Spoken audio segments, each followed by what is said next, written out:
Hello everyone, कैसे हैं आप लोग। उम्मीद है आप सब जो हैं बिल्कुल स्वस्थ होंगे।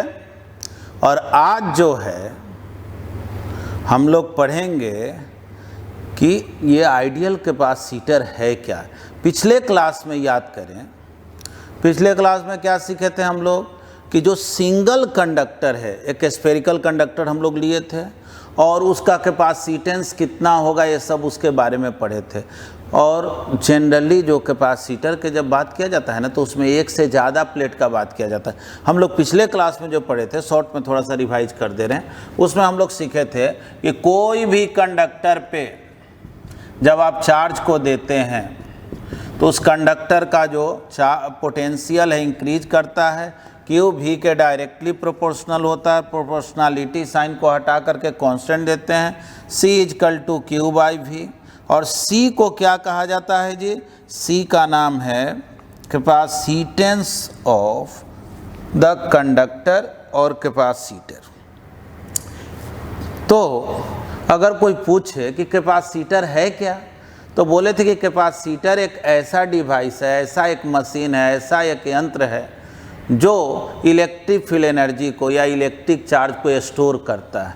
कोई पूछे कैपेसिटेंस क्या है, तो वही एनर्जी स्टोर करने का उसमें जो एबिलिटी है, जो कैपेसिटी है, उसी को हम लोग कैपेसिटेंस बोलते हैं। पूछा जाए कैपेसिटेंस का मेजरमेंट कैसे किया जाता है, तो उस कंडक्टर पे जो चार्ज है और उसके सरफेस का जो पोटेंशियल है उससे आप डिवाइड कर दें, क्यू बाई वी को हम लोग कैपेसिटेंस बोलते हैं। और ये जानेंगे कि जिस कंडक्टर का जितना ही ज़्यादा कैपेसिटेंस होगा उतना ही जो है वो ज़्यादा चार्ज को स्टोर कर सकता है, ज़्यादा एनर्जी को स्टोर कर सकता है। हम लोग ये भी पिछले क्लास में सीखे थे कि आप जो हैं कंडक्टर के साइज को बढ़ा करके उसको चार्ज स्टोर करने का जो क्षमता है उसको बढ़ा सकते हैं। यानी हम लोग कैपेसिटेंस का याद कीजिए, फार्मूला पढ़े थे कि आया था 4 पाई एप्सिलॉन नॉट आर, यानी कि इसका रेडियस जितना ही ज़्यादा बड़ा होगा कैपेसिटेंस उतना ही ज़्यादा होगा। फिर जो है कैपेसिटेंस को हम लोग जो है कूलम पर वोल्ट, यानी देखो ये कूलम है, ये वोल्ट है, कूलम पर वोल्ट, जिसको फैरेड या फैराड बोलते हैं यूनिट में। इसका यूनिट जब हम लोग यूज करते हैं ना, तो अक्सर हम लोग प्रोनाउंसिएशन में फैराड टर्म को लाते हैं। तो बोलेंगे क्या कि जो कैपेसिटेंस है, देखो जो 1 फैराड जो टर्म है ना, सही मायने में ये स्केल पे एक बहुत बड़ा यूनिट है, लार्ज स्केल में इसको मेजर किया। इसीलिए हम लोग जब भी कैपेसिटेंस को मेजर करते हैं ना, तो milli farad, micro farad, nano farad, इस तरह से करके, मिली मतलब क्या होता है 10 to the power -3, micro 10 to the power -6, nano इस तरह से बोलते हैं।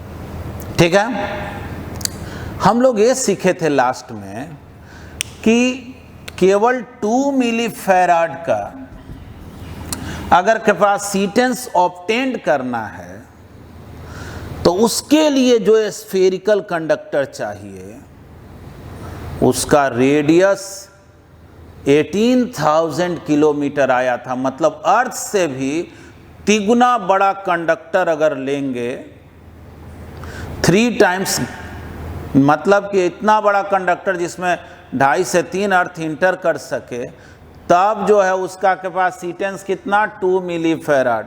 और सोचो तो मुझे फैन में, एसी में, मोटर में कैपेसिटर को कनेक्ट करना है, बताओ तो। अब कैपेसिटर का ही जब साइज अर्थ से बहुत बड़ा हो तो कभी फैन में यूज में आएगा। तब हम लोग सीखे थे कि ये जो मेथड है वो बहुत ही बेकार मेथड है, ये कोई काम का मेथड ही नहीं है। यानी कंडक्टर के साइज को बढ़ाने से उसका कैपेसिटेंस तो बढ़ता है, लेकिन केवल 2 मिली फैराड के लिए मुझे जो चाहिए वो बहुत ही ज़्यादा बड़ा साइज का कंडक्टर चाहिए, जो प्रैक्टिकली पॉसिबल नहीं है। यानी मुझे कोई और अरेंजमेंट करना पड़ेगा। बिना किसी दूसरे अरेंजमेंट के जो है हम लोग कम स्पेस में ज़्यादा एनर्जी को स्टोर नहीं कर सकते। ठीक, अब आइए इसको समझा जाए। देखिए, जब हम लोग सिंगल कंडक्टर लेते हैं ना, सिंगल कंडक्टर। तो इसके कारण जो है इलेक्ट्रिक फील्ड इसके सरफेस से स्टार्ट होकर के कहाँ तक रहता है, इन्फिनिटी तक रहता है। आगे हम लोग एक टर्म पढ़ेंगे इलेक्ट्रिक फील्ड एनर्जी। तो एक तरह से इसका एनर्जी जो है ना पूरा इन्फिनिटी तक में डिस्ट्रीब्यूटेड होता है। लेकिन जो दूसरा अरेंजमेंट हम लोग सीख रहे हैं, यानी जो आइडियल कैपेसिटर है, उसमें इस तरह का अरेंजमेंट किया जाता है कि एनर्जी जो है ना एक कन्फाइंड रीजन में, मतलब बहुत कम स्पेस में ही वो स्टोर हो जाता है, एनर्जी बाउंड कर जाता है। तो अब आइए मेन आज से हम लोग स्टार्ट कर रहे हैं कि कैपेसिटर है क्या। जो स्टैंडर्ड कैपेसिटर है वो क्या है। वो सिंगल कंडक्टर को भले कैपेसिटर बोल देते हैं, लेकिन सही मायने में स्टैंडर्ड कैपेसिटर किसको बोलते हैं। तो बोलेंगे क्या कि कैपेसिटर इतना तो जान ही रहे हो कि इट इज़ अ डिवाइस, एक बार डिफिनीशन को लिख दे रहे हैं, it is a device which is used to store electric field energy और इलेक्ट्रिक चार्जेस चलो भाई। लेकिन सही मायने में जो कैपेसिटर है ना, उसमें दो प्लेट होता है। यानी बोलेंगे क्या कि इसमें दो ठो कंडक्टर हम लोग लेते हैं। ध्यान से देखना, यानी बोलेंगे क्या कि capacitor is a system of two conductors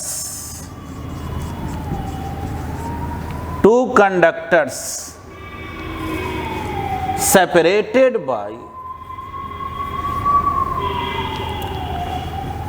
an insulator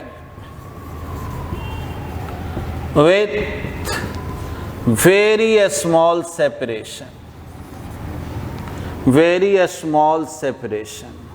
आइए थोड़ा बात को समझेंगे, क्या कहना चाह रहे हैं जी।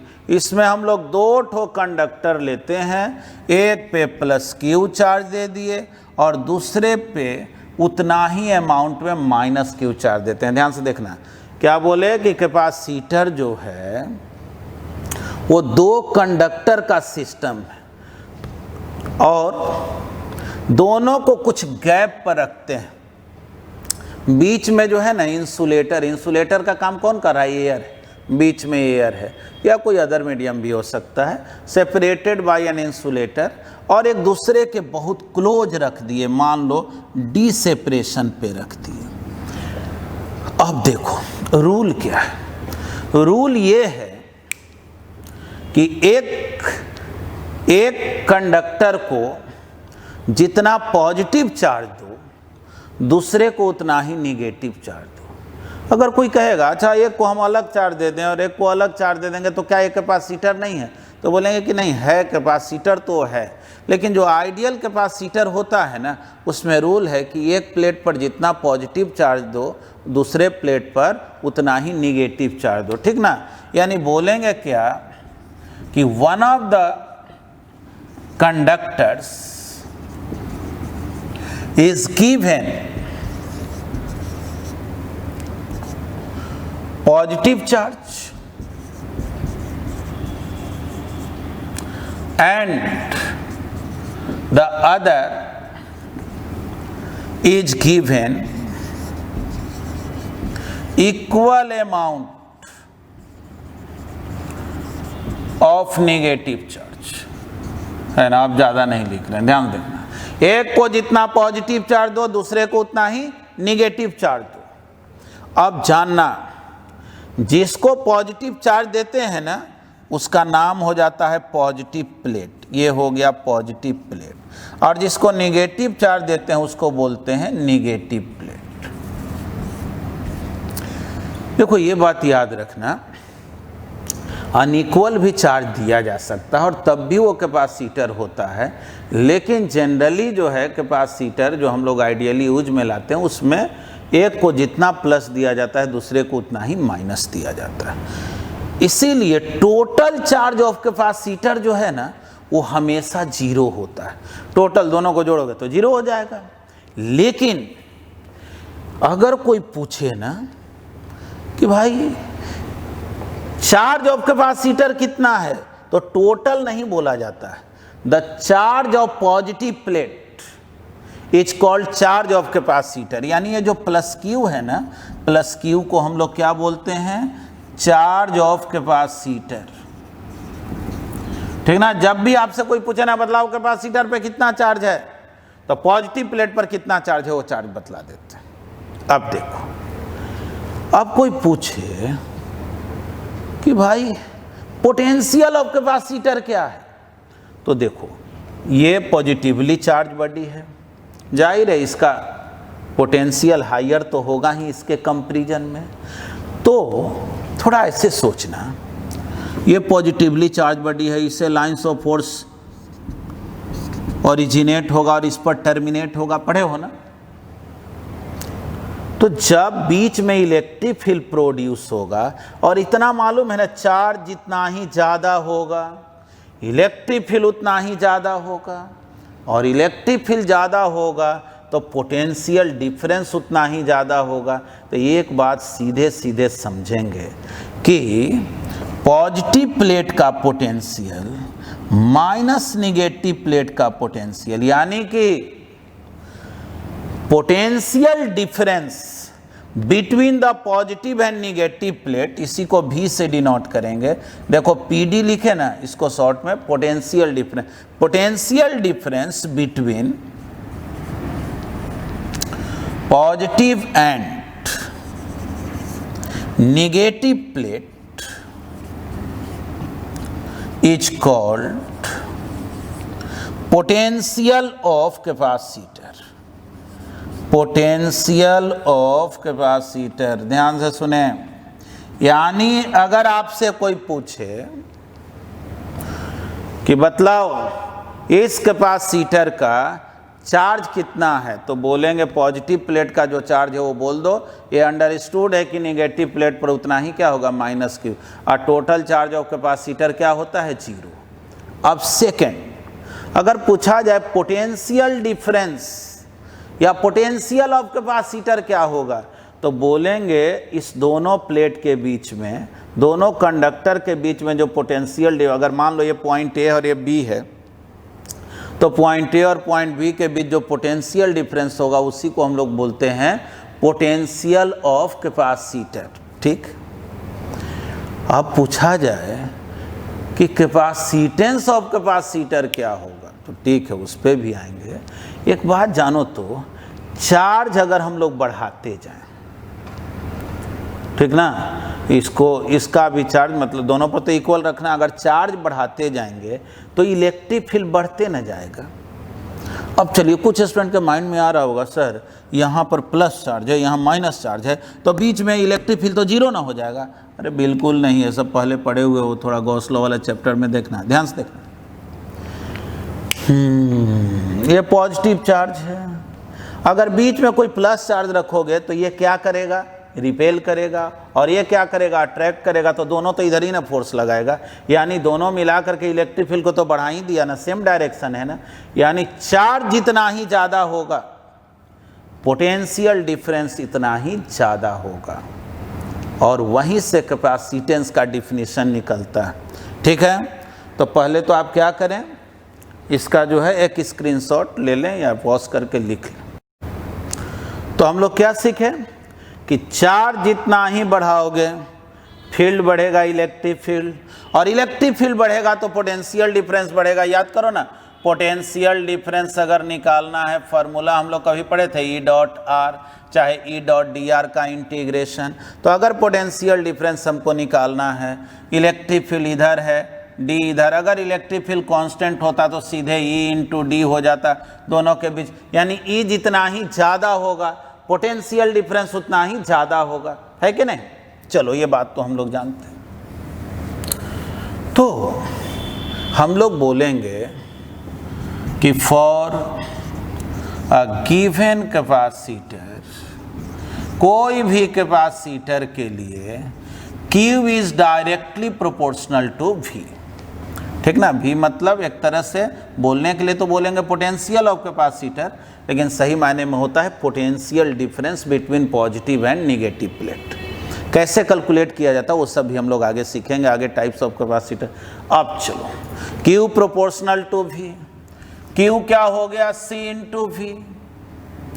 प्रोपोर्शनलिटी साइन को हटा के कांस्टेंट देते हैं, बोलेंगे C is a constant which is called, इसको क्या बोलते हैं जी, तो बोलते हैं कैपेसिटेंस ऑफ द कैपेसिटर। यानी कि कैपेसिटेंस अगर निकालना हो, C निकालना हो तो क्या करेंगे, Q बाई V, यानी पॉजिटिव प्लेट का चार्ज देखो और पोटेंशियल डिफरेंस जो है उससे डिवाइड कर दो, है ना, पॉजिटिव प्लेट और निगेटिव प्लेट। यही हो गया कैपेसिटेंस का mathematical definition, charge divided by potential difference, है ना। अब जो है, अगर कोई क्वेश्चन पूछे, पिछले दिन भी बोले थे, चार्ज को बढ़ा देंगे तो कैपेसिटेंस पर क्या इफेक्ट होगा, पोटेंशियल को चेंज करेंगे कैपेसिटेंस पर क्या इफेक्ट होगा, तो बोलेंगे देखो भाई कोई इफेक्ट नहीं होने को है। चार्ज बढ़ाओगे ना, पोटेंशियल अपने आप इतना बढ़ जाएगा कि दोनों का रेशियो मिला के ये हमेशा क्या रहता है, कांस्टेंट। यानी कि ये जो C है, कैपेसिटेंस का जो वैल्यू है, capacitance depends on the shape and size, या कहो शेप साइज। एक चीज और, जैसे मान लो दो ठो मेटल प्लेट है, कोई कहा हम ऐसे न रख के ऐसे रख दें, ऐसे रख देंगे, ऐसे रख देंगे, तो क्या कैपेसिटेंस वही रहेगा कि बदल जाएगा, तो वो भी बदल जाएगा। यानी कि capacitance depends on shape size and geometrical placing, किस तरह से जो है उसको प्लेस किया जा रहा है, रखा जा रहा है, geometrical placing. It also depends on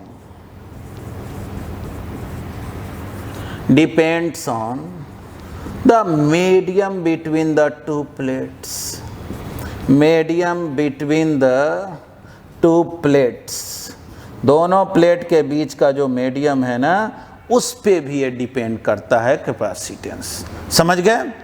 चलिए एक बार शॉर्ट में बोल दे रहे हैं, क्या बोलेंगे, क्या चार्ज बढ़ाते जाओगे पोटेंशियल बढ़ते जाएगा, Q proportional to V, proportionality sign को हटा के कांस्टेंट दिए, इस कांस्टेंट को ही क्या बोलते हैं, कैपेसिटेंस। और कैपेसिटेंस जो हो गया Q बाई V, यानी कि कोई भी कैपेसिटर का अगर मुझे कैपेसिटेंस निकालना है तो देख लो उसके पॉजिटिव प्लेट पर चार्ज कितना है और पोटेंशियल डिफरेंस से डिवाइड कर दो दोनों प्लेट के बीच में। ठीक है, साथ में क्या बतलाए कि ये जो C है, C डज नॉट डिपेंड, है ना, कैपेसिटेंस जो है does not depend on Q and V, charge और पोटेंशियल पे डिपेंड नहीं करता, Q और V से इसको कोई लेना देना नहीं है। तो चलिए यहाँ तक तो आप सीखे हैं। पहले जो है इसका एक स्क्रीनशॉट ले लें या पॉज करके इसको पहले लिख लें, फिर आगे बढ़ते हैं। अब जो है, जब हम लोग सर्किट बनाते हैं तो कैपेसिटर का सिंबल क्या देते हैं, इसको देखें। सिंबल ऑफ कैपेसिटर, तो देखें सिंबल कैसे लिखते हैं, इस तरह से दो ठो लाइन जो है ना खींच दो इक्वल हाइट के, ये हो गया कैपेसिटर का सिंबल। हाँ, इसी को बड़ा छोटा बना दोगे ना, एक बड़ा और दूसरा छोटा, है ना, एक बड़ा दूसरा छोटा, तो ये क्या हो जाएगा, तो ये सिंबल ऑफ बैटरी हो जाएगा, ये बैटरी का सिंबल हो जाएगा। देख लेना, इसको नहीं भी बताना, मुझे कैपेसिटर का सिंबल हो। एक चीज़ और जानना, कोई कोई बुक में ना ऐसे भी सिंबल बनाया रहता है, ऐसे एक प्लेट को हल्का कर्व और एक को सीधा, ये भी हो गया कैपेसिटर का सिंबल। और कहीं कहीं देखोगे कि सिंबल ऐसे बना रहता है, ऐसे दो ठो लाइन खींचेगा, इक्वल ही हाइट का रहेगा, ऐसे किए रहेगा, ऐसे कर देगा। ये काहे के लिए करता है? तो याद रखना, ये हो गया सिंबल ऑफ वेरिएबल कैपेसिटेंस।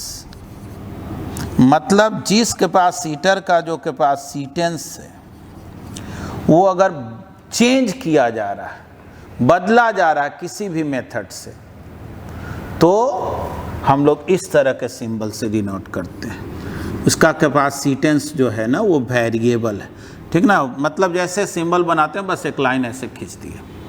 तो चलिए, ये तो हम लोग सिंबल के बारे में बात किए। क्या पढ़े जी? Capacitance charge divided by potential. चलो यूनिट तो एक बार पढ़ ही चुके हो, क्या भाई? कूलम पर वोल्ट पढ़े हो, जिसको हम लोग फैरेड या फैराड जो भी कहो, है ना। अक्सर हम लोग इसका मेजरमेंट कैसे करते हैं? Milli farad, micro farad, nano farad, pico farad.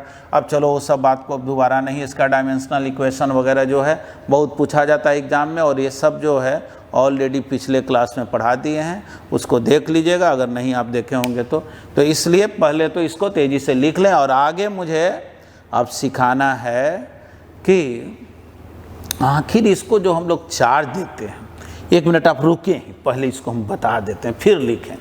जैसे अभी आप सीखे कि भाई एक प्लेट को प्लस चार्ज दो, दूसरे को माइनस चार्ज दो। मान लो दो ठो प्लेट ले लिए, अब इसको एक को प्लस देना है, दूसरे को माइनस चार्ज देना है। तो ये चार्ज हम दें कहाँ से, कैसे दें? तो देखो, चार्ज देने का बहुत सा मेथड। मान लो ये दोनों न्यूट्रल है, एक काम ऐसे करो ना, अगर मान लो इसको एक दूसरे से रगड़ दिए, सपोज करो इसका कुछ इलेक्ट्रॉन इस पर चला गया, तो क्या हुआ? अगर इस पर इलेक्ट्रॉन चला गया तो ये निगेटिवली चार्ज हो गया पॉजिटिव, या इसका इलेक्ट्रॉन इस पर चला गया तो ये निगेटिवली हो गया, ये पॉजिटिवली चार्ज हो गया। यानी कि अगर हम ऐसा करें, इसके इलेक्ट्रॉन को इस पर शिफ्ट करते जाएं, इसके इलेक्ट्रॉन को उठा के इस पर रखते जाएं, कोई भी मैकेनिज्म से रखें, तो ये जो है जितना निगेटिवली चार्ज होगा उतना ही ये पॉजिटिवली चार्ज होगा। एक तो ये मेथड हो गया। और मेन मेथड जो है ना, आगे हम लोग सीखेंगे, हम लोग बैटरी के हेल्प से, ठीक ना।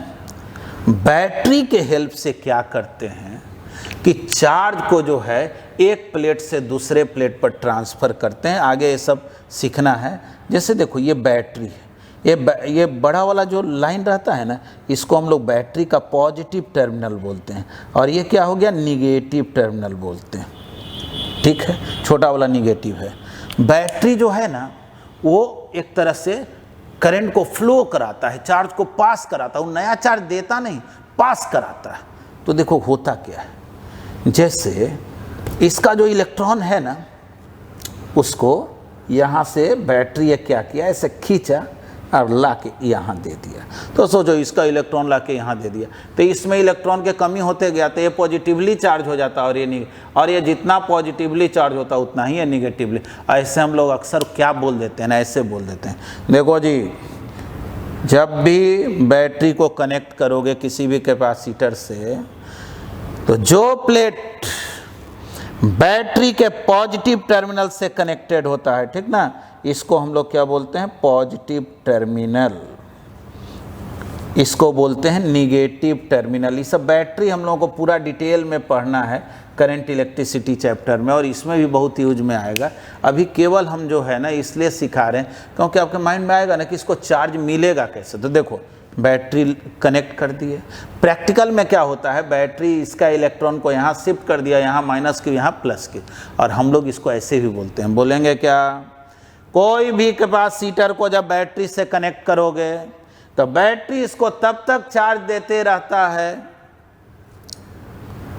जब तक कि कैपेसिटर का जो पोटेंशियल है, बैटरी जितना वोल्ट का है उस पोटेंशियल के इक्वल ना हो जाए, है ना। बाद में एक ईएमएफ वगैरह ये सब टर्म आता है, अभी हम कंफ्यूज नहीं कराना चाह रहे। मान लो ये 100 वोल्ट का बैटरी है, तो ये बैटरी इसको तब तक चार्ज देते रहेगा, इसको पॉजिटिव और इसको निगेटिव, तब तक चार्ज देते रहेगा जब तक कि कैपेसिटर का जो पोटेंशियल है वो 100 वोल्ट ना हो जाए, अगर बैटरी 100 वोल्ट का है तो ठीक है।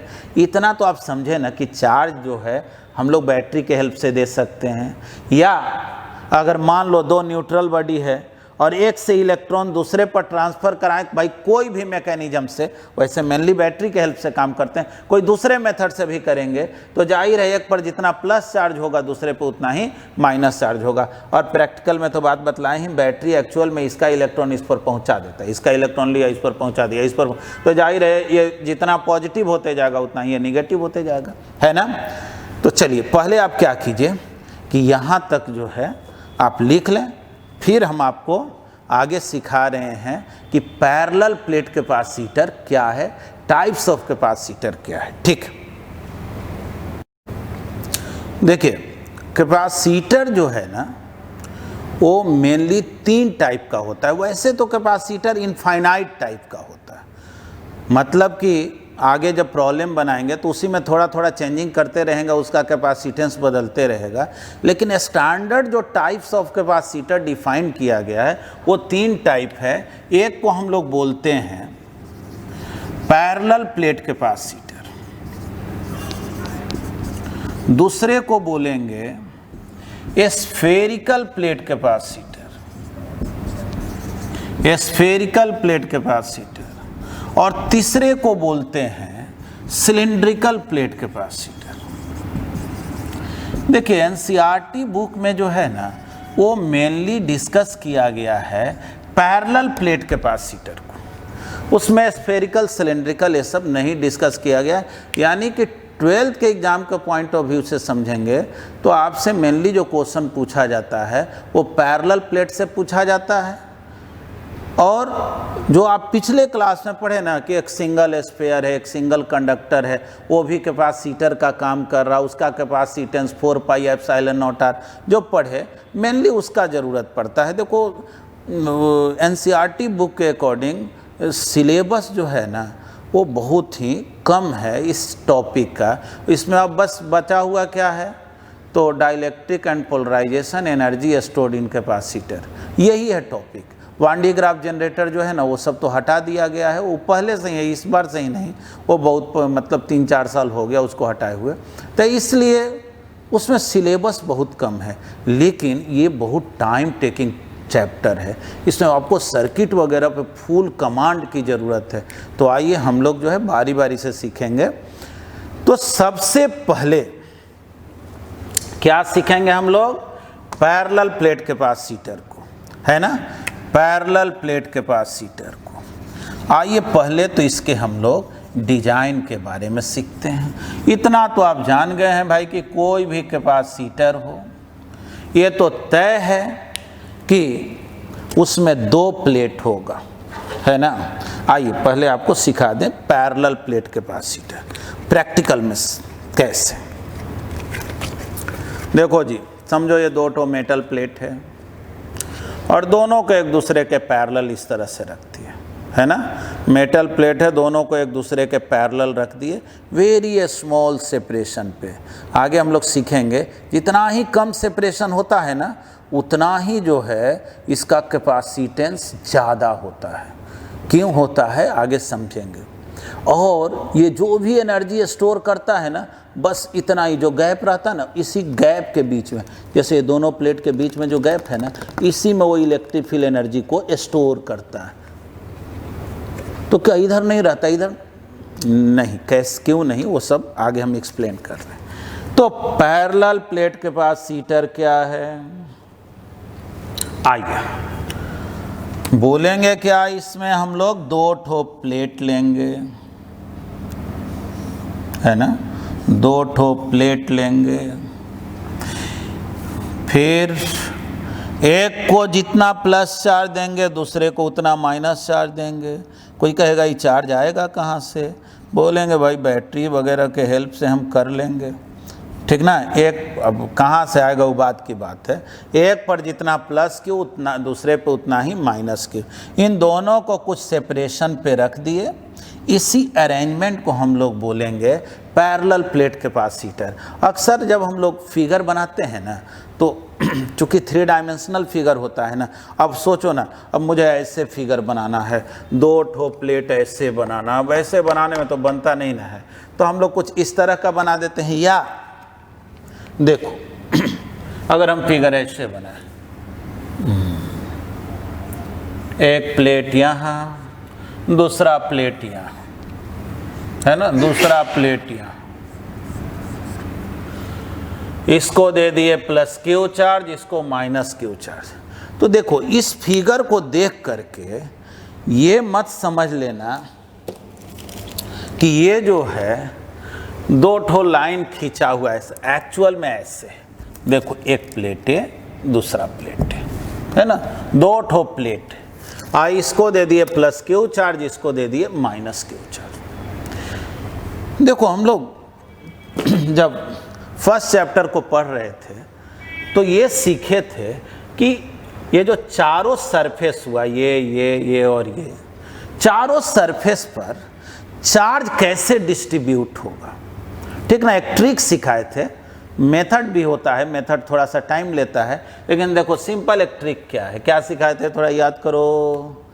यहाँ प्लस क्यू है ना, प्लस क्यू है, प्लस क्यू है, तो प्लस क्यू जो है पहले क्या करो, हाफ हाफ बांट दो, एक सिंपल ट्रिक है। और यहाँ Q/2 तो इंडक्शन के कारण यहाँ माइनस Q/2, यहाँ प्लस Q/2। देख लो यहाँ क्या है जी, माइनस क्यू, तो हाफ हाफ बांट दो, माइनस Q/2 माइनस Q/2, यहाँ माइनस Q/2 तो ये प्लस Q/2, ये माइनस Q/2। थोड़ा देख लो ना क्या हुआ, ये 0, देखो ये 0 ना हो गया, प्लस Q/2, ये 0, ये भी क्या हो गया 0। और यहाँ कितना चार्ज हो गया जी, तो यहाँ चार्ज हो गया प्लस की, देखो Q/2 कितना हो गया चार्ज, ये प्लस क्यू हो गया। और यहाँ क्या हो गया, माइनस क्यू। याद होगा उस समय सिखाए थे कि जो इनर सरफेस होता है ना, उस पर हमेशा मतलब इनर में अब एक दूसरे के सामने वाला, इस पर जितना प्लस होगा उतना ही इस पर तो सोचो तो हम लोग इसको दिए थे प्लस क्यू, इसको माइनस क्यू, और सारा चार्ज जो है एक तरफ ना आ गया, इधर पॉजिटिव चार्ज हो गया और इधर निगेटिव चार्ज हो गया। देख लो इधर तो 0 हो गया, इधर 0 हो गया, है ना। ये कभी डिस्ट्रीब्यूशन सिखाए थे, जो लोग नहीं सीखे हैं तो उनके लिए ये बतला दिए। मतलब कि हम तो चार्ज दिए पूरे प्लेट के लिए, है ना, हम इसको दिए प्लस क्यू चार्ज और इस प्लेट को दिए माइनस क्यू चार्ज। लेकिन क्या देख रहे हैं, इधर चार्ज 0 हो गया और इधर हो गया प्लस क्यू, और इधर इसमें इधर चार्ज 0 हो गया, इधर हो गया माइनस क्यू, है ना।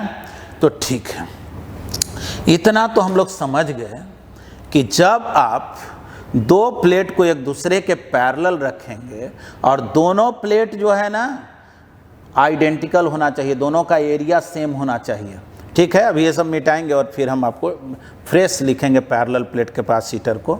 तो ठीक है, पहले तो आप क्या करें कि इसको जो है ना नोट कर लेंगे और हम आगे जो है पैरेलल प्लेट कैपेसिटर को बता रहे हैं। तो अब हम लोग आगे सीख रहे हैं कि पैरेलल प्लेट कैपेसिटर क्या है, ठीक ना। इसका अरेंजमेंट हम लोग कैसे करते हैं, तो सिंपल वे में बोलेंगे कि ये जो है 2 प्लेट को कंटेन करता है, ठीक ना। It consist of 2 conducting plates placed parallel to each other. दोनों प्लेट को एक दूसरे के पैरेलल रखा गया। अब ये कोई जरूरी नहीं कि हर बार ये रेक्टेंगुलर शेप ही हो, ऐसा भी हो सकता है 2 ठो सर्कुलर डिस्क लिए, दोनों डिस्क को एक दूसरे के पैरेलल रख दिए, तो वो भी अरेंजमेंट किसका है, पैरेलल प्लेट कैपेसिटर का। फिर हम लोग क्या किए, एक प्लेट को प्लस क्यू चार्ज दे दिए, दूसरे को माइनस क्यू चार्ज दे दिए। या इसी फिगर को हम लोग इस तरह से भी सिंपल वे में बना देते हैं, ऐसे लाइन खींच देते हैं और माइंड में सोचते हैं ना कि ये एक प्लेट, ठीक ना, समझना ऐसे है, ये एक प्लेट और इसको दे दिए प्लस क्यू चार्ज और इसको दे दिए माइनस क्यू चार्ज, जैसा कि अभी आप सीखे है ना। जैसा कि अभी आप सीखे हैं कि जो भी आप पॉजिटिव चार्ज देते हैं वो पूरा के पूरा चार्ज जो है इसके इस साइड में एक्युमुलेट हो जाता है। इधर हो जाता है प्लस क्यू और इधर क्या हो जाता है माइनस क्यू। अभी सिखाए थे ना कि कैसे होता है। मतलब इस साइड चार्ज 0 हो जाता है, इस साइड चार्ज 0 हो जाता है और जाहिर है इलेक्ट्रिक फील्ड इस गैप में डेवलप होगा कि नहीं। जितना पॉजिटिव चार्ज उतना नेगेटिव चार्ज, तो जितना लाइंस ऑफ फोर्स इससे ओरिजिनेट होगा सब इसी में टर्मिनेट होगा ना। सोचो तो जब हम लोग गॉस लॉ से रिलेटेड कंसेप्ट सीखे थे तो इस तरह के केसेज में आउटसाइड में फील्ड 0 हो जाता था, इधर फील्ड 0 हो जाता था, जो भी था इसी स्पेस में फील्ड होता था, है ना। क्यों होगा फिर एक बार एक्सप्लेन कर देंगे, लेकिन पहले इसको समझें। क्या हुआ पैरेलल प्लेट के पास सीटर में कि 2 प्लेट हम लोग लिए, दोनों का एरिया इक्वल होना चाहिए। जो एरिया इसका वही एरिया इसका होना चाहिए। एक पर जितना प्लस चार्ज दो दूसरे पे उतना ही माइनस चार्ज दो और दोनों को कुछ सेपरेशन पे रख दो। ठीक, कुछ सेपरेशन पे रख दो। यही हो गया अरेंजमेंट ऑफ पैरेलल प्लेट के पास सीटर। लेकिन अगर आपसे कोई पूछे कि भाई ठीक है ये तो समझ गए कि ये कैपेसिटर है, इसका कैपेसिटेंस कैसे निकालें, ठीक है, तो कैसे निकालें, तो कैपेसिटेंस कैसे निकाला जाता है, कैपेसिटेंस का क्या डिफिनीशन होता है। तो कैपेसिटेंस का डिफिनीशन होता है charge of positive plate divided by potential difference. दोनों प्लेट के बीच पोटेंशियल डिफरेंस चाहिए, तो पोटेंशियल डिफरेंस इन दोनों प्लेट के बीच में चाहिए। पोटेंशियल डिफरेंस कैसे निकलेगा, सोचते हैं। दोनों प्लेट के बीच पोटेंशियल डिफरेंस चाहिए। काम करो ना, पहले इलेक्ट्रिक फील्ड देखो दोनों प्लेट के बीच क्या होगा। इतना तो मालूम है, इसका भी एरिया ये है, इसका एरिया ये है। और हम लोग थोड़ा याद करते हैं पहले के बात को कि पढ़े थे कि कोई भी सरफेस पर अगर चार्ज डिस्ट्रीब्यूटेड हो, मान लो ये सरफेस है, यही है समझो, इसका सरफेस चार्ज डेंसिटी अगर सिग्मा हो तो इसके नज़दीक के पॉइंट पर यहाँ पूछा जाए चाहे यहाँ पूछा जाए तो इलेक्ट्रिक फील्ड का वैल्यू कितना होता है। तो इलेक्ट्रिक फील्ड का वैल्यू हम लोग पढ़े थे सिग्मा बाई 2 एप्सिलॉन नॉट, नहीं सिग्मा बाई 2 एप्सिलॉन नॉट। कोई भी एक लेयर में चार्ज हो तो उसके कारण नज़दीक के पॉइंट पर इलेक्ट्रिक फील्ड, चाहे यहाँ पूछा जाए चाहे यहाँ पूछा जाए, ठीक ना। अब जैसे निगेटिव है तो निगेटिव के कारण भी अगर कोई पूछे तो बोलेंगे देखो निगेटिव होने से क्या हुआ, चार्ज डेंसिटी तो मैग्नीट्यूड में इक्वल है ना, तो ये भी जो इलेक्ट्रिक फील्ड यहाँ देगा वो भी कितने के इक्वल होगा, सिग्मा बाई 2 एप्सिलॉन नॉट।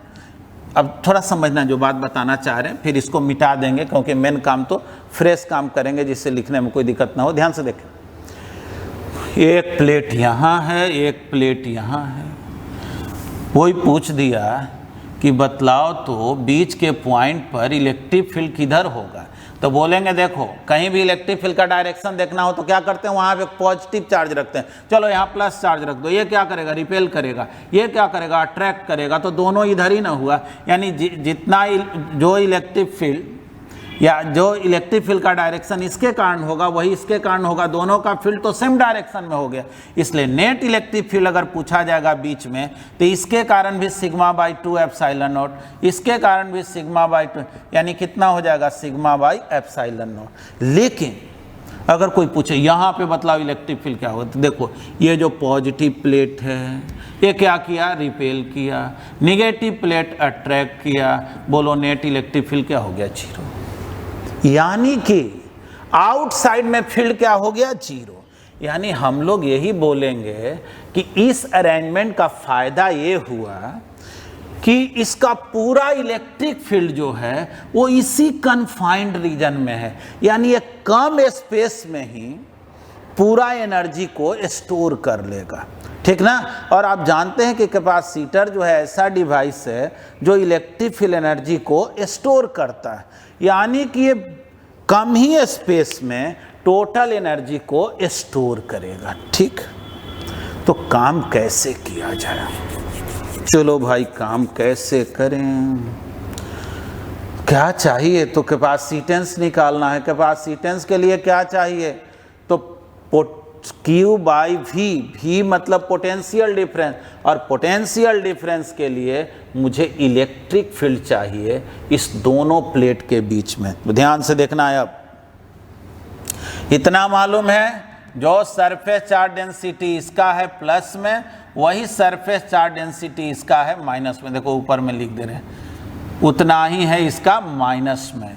और जानते हो ना कि सरफेस चार्ज डेंसिटी जो है, सरफेस चार्ज डेंसिटी अगर निकालोगे तो चार्ज बाई एरिया ना होता है, तो जाहिर है Q चार्ज जो है इसके ए एरिया में डिस्ट्रीब्यूटेड है। जानना, ये जो है प्लेट के एक साइड का सरफेस एरिया, ये जो है area of one of the side of the plate, ठीक ना। जैसे अगर ये प्लेट है तो इसके एक साइड का एरिया ए है, तो बतलाओ तो सरफेस चार्ज डेंसिटी क्या होगा? तो Q बाई ए हो। ठीक, अब हम लोग को पता करना है कि इलेक्ट्रिक फील्ड क्या होगा। Electric field in between the two plates, दोनों प्लेट के बीच में इलेक्ट्रिक फील्ड क्या होगा, कैसे निकालें? तो बोलेंगे ना कि ये भाई देखो अभी सीखे थे, बार बार एक ही बात क्या बोले, ये पॉजिटिव चार्ज है, रिपेल करेगा, निगेटिव अट्रैक्ट करेगा, दोनों के कारण फील्ड इधर होगा क्या? तो दोनों के कारण फील्ड तो इधर होगा। अगर इसको हम प्लेट 1 बोल दें, इसको 2 बोल दें, तो बोलेंगे क्या? E1 और E2 दोनों सेम डायरेक्शन में होगा। और कितना होगा? E1 हो गया sigma by 2 epsilon not, TB हो गया सिग्मा बाई 2 एप्सिलॉन, यानी नेट इलेक्ट्रिक फील्ड कितना? Sigma by epsilon not. और सिग्मा कितना? तो सिग्मा कितना, सोचो ना, सिग्मा कितना? सिग्मा हो गया Q by A, Q by A divided by epsilon not, यही ना आता है। अब देखो माइंड में एक और क्वेश्चन, अभी भले नहीं आ रहा हो, बाद में आएगा, कि अच्छा सर आप तो सिखाए थे कि जब इनफाइनाइट प्लेट रहे, वेरी लार्ज प्लेट रहे, तब ना सिग्मा बाई 2 एप्सिलॉन नॉट होता है, गॉस लॉ में ये सिखाए थे। तो बोलेंगे कि देखो ऐसे भी कैपेसिटर में जो है ना, दोनों प्लेट के बीच का जो गैप होता है वो वेरी स्मॉल होता है, और उसके कंपैरिजन में, उस गैप के कंपैरिजन में ये जो प्लेट का डायमेंशन है ना, वो एक तरह से इनफाइनाइट जैसा रोल करता है, ठीक ना। मतलब कि ये गैप इतना कम है कि उसके तुलना में समझो यहाँ से यहाँ तक का डिस्टेंस, ये जो डिस्टेंस है पूरा, उसके लिए कैसा दिखता है? इन्फिनिटी की तरह। इसीलिए इस फार्मूला को हम लोग यूज में लाते हैं। इसी कारण से हम लोग बोलते हैं ना कि पैरेलल प्लेट कैपेसिटर कैसे तैयार करेंगे? 2 प्लेट को लेंगे, एक पे प्लस चार्ज, दूसरे पे माइनस चार्ज, सेम अमाउंट में, और एक दूसरे के वेरी क्लोज रख देंगे, ठीक है। चलो जी, इलेक्ट्रिक फील्ड तो निकला, लेकिन मुझे चाहिए potential difference. Potential difference between the two plates, ठीक ना, या between positive and negative plate, दोनों प्लेट के बीच पोटेंशियल डिफरेंस मुझे चाहिए। बोलेंगे तो ठीक है, देखो पोटेंशियल डिफरेंस। अच्छा पहले ये देखो, तो ये इलेक्ट्रिक फील्ड जो आया वो कांस्टेंट है कि वेरिएबल है? ये बदलने वाला है कि फिक्स है? तो बोलेंगे कि देखो भाई, इसका चार्ज तो बदल नहीं रहा है, चार्ज जो दिया गया है उसको दिया हुआ है, एरिया बदल नहीं रहा है, एप्सिलॉन नॉट बदल नहीं रहा है, यानी इलेक्ट्रिक फील्ड तो कांस्टेंट है। और कुछ ही दिन पहले बात करें, याद कीजिए, इलेक्ट्रिक, अगर इलेक्ट्रिक फील्ड E है और कांस्टेंट हो, अब मान लो ये पॉइंट है A और ये पॉइंट है B, तो VA माइनस VB सिखाए थे E डॉट R, है ना। अगर A इनिशियल है, B फाइनल है, E डॉट R, तो सोचो पोटेंशियल डिफरेंस दोनों के बीच क्या होगा? तो पोटेंशियल डिफरेंस का फॉर्मूला होता है E डॉट R। देख लो ध्यान से, जिधर E है उधर ही R है, जिधर E है उधर ही R है, यानी डिस्प्लेसमेंट है। मुझे जाना है पॉजिटिव प्लेट से निगेटिव प्लेट की ओर। हाँ देखो, कुछ स्टूडेंट ऐसे बोलता है सर बुक में पढ़ते हैं तो यहाँ माइनस लिखा रहता है, तो माइनस जब लिखा रहता है ना तो यहाँ लिखा रहता है फाइनल माइनस इनिशियल। हम लोग इनिशियल माइनस, मतलब यहाँ से चले इनिशियल एफ फाइनल, तो इनिशियल माइनस फाइनल करेंगे ना तो हम माइनस लगाने की जरूरत नहीं। ई डॉट आर, देखो ई भी इधर आर भी इधर। हाँ ई कांस्टेंट है, अगर यही ई वेरिएबल होता ना तब इंटीग्रेशन करना पड़ता, ई डॉट डी आर का इंटीग्रेशन करना, तो बोलेंगे जिधर ई उधर ही आर, तो E R cos zero, cos zero नहीं भी लिख सकते हो, है ना, कॉस जीरो 1 हो गया। और ई कितना भाई, तो Q by A epsilon not, और आर कितना, तो हम पॉजिटिव से निगेटिव प्लेट तक जाएं तो डी डिस्टेंस ना जाएंगे तो डी हो गया, आर के जगह डी, कॉस जीरो तो 1। देखो यही आ गया पोटेंशियल ऑफ कैपेसिटर, इसको भी से भी डिनोट कर सकते हो, या लिखे हैं भी पॉजिटिव माइनस भी निगेटिव, यानी पोटेंशियल डिफरेंस। देखो यही हमारे लिए सबसे ज़्यादा काम का चीज़ है। अब इसी से मेरा कैपेसिटेंस निकलेगा, है ना, उम्मीद है समझ गए होंगे। एक बार शॉर्ट में हम रिपीट कर दे रहे हैं, क्या बोलेंगे, what is parallel plate capacitor, बोलेंगे क्या, it consist of two identical plates placed parallel to each other, ठीक ना, the shape of conducting plates may be circular, may be rectangular, may be square, मतलब शेप किसी भी type का हो, है ना, उससे मतलब नहीं है। और उसको हम लोग क्या करते हैं, वेरी स्मॉल सेपरेशन पे रख देते हैं। जनरली बीच में कौन रहता है, एयर रहता है, कुछ भी नहीं बोले एयर कैपेसिटर समझा जाता है। बीच के मीडियम चेंज करेंगे तो उससे भी कैपेसिटेंस पे फर्क पड़ता है, उस पर भी आएंगे, लेकिन पहले तो हम लोग मान के क्या चले हैं, बीच में एयर है। अब पूछा गया कैपेसिटेंस कैसे निकालेंगे, बोलेंगे भाई कैपेसिटेंस के लिए पोटेंशियल डिफरेंस चाहिए, और पोटेंशियल डिफरेंस के लिए पहले मुझे इलेक्ट्रिक फील्ड चाहिए, तो चलो हम तो इलेक्ट्रिक फील्ड पहले निकाले, फिर पोटेंशियल डिफरेंस निकाले। अब आगे निकालते हैं इसी के हेल्प से कैपेसिटेंस को, इसको जो है ना आप थोड़ा जल्दी से लिख लें। हाँ जी, तो कैपेसिटेंस ऑफ कैपेसिटर क्या होगा, capacitance of parallel plate capacitor, तो हम लोग तो बोलेंगे भाई कैपेसिटेंस जो है उसका डिफिनीशन है charge of positive plate divided by potential difference between positive and negative plate. देख लो ये कितना आया है, पोटेंशियल डिफरेंस आया है Q into D divided by A epsilon not, है ना। देख लो जी Q Q कैंसिल, कैपेसिटेंस कितना, epsilon not A by D. देख लो यही रिजल्ट हो गया। रिजल्ट क्या कह रहा है, D जितना ही कम होगा, जितना कम गैप होगा कैपेसिटेंस उतना ही ज़्यादा होगा, और एरिया जितना ज़्यादा, जितने बड़ा प्लेट लोगे उसका कैपेसिटेंस उतना ही ज़्यादा होगा।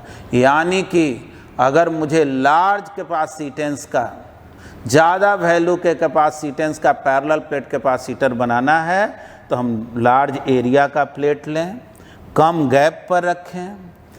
अब देखो जी ये स्पेशली एयर फील्ड जो कैपेसिटर हुआ ना उसके लिए हुआ, इसमें अगर मीडियम चेंज करेंगे तो कैपेसिटेंस पर कैसे इफेक्ट होगा ये सब भी हम लोग सीखेंगे। लेकिन आज के क्लास में हम लोग सीखे मेनली पैरेलल प्लेट कैपेसिटर का कैपेसिटेंस कैसे डिराइव करते हैं। आगे सीखना है कि कितना इसमें एनर्जी स्टोर होता है ना। तो एक चीज़ और बता दें, अभी हम लोगों को इसमें टाइप में क्या लिखा हुआ था, spherical plate capacitor, cylindrical plate capacitor, वो भी चर्चा करेंगे। लेकिन पहले जो है ना मेनली हम लोग किस पे चर्चा करेंगे, पैरेलल प्लेट कैपेसिटर पर, क्योंकि पहले हम लोग एनसीईआरटी बुक का जो कंटेंट है ना उसको कंप्लीट कर लेते हैं और फिर बताएंगे कि देखो यहाँ से चेंज कर गया है, जो एडिशनल पार्ट है जो हमारे कॉम्पिटिटिव एग्जाम्स में भी आता है तो उसका मैं चर्चा कर दूंगा। और उम्मीद है कि आपको सब कुछ समझ में आया होगा, ठीक ना। जैसा भी हो आप अपने चैट बॉक्स में, कमेंट बॉक्स में लिख भी सकते हैं। धन्यवाद।